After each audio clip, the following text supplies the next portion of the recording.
नमस्कार मंडळी, कसे आहात?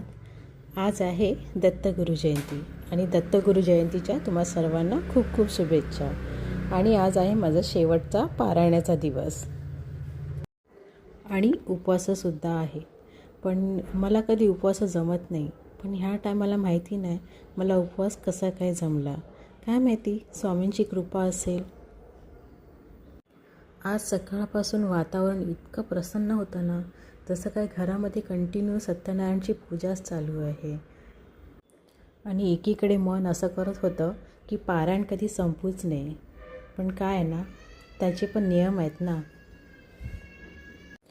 म्हणून तुम्ही कितीही बिझी असाल ना, तर तुम्ही वेळ काढून पारायण नक्की करा.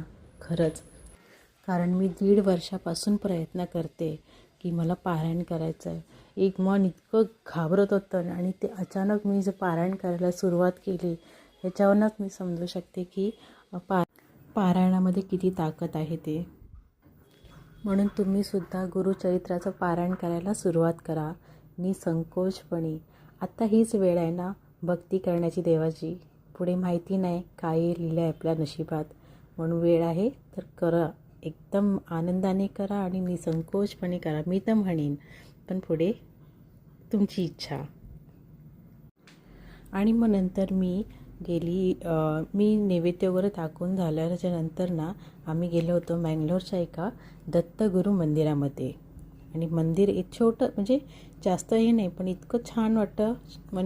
मस्त होतं, जुनं होता खूप. आणि तिथं औदुंबराचं झाडसुद्धा होतं, इतका मोठा, छान होता.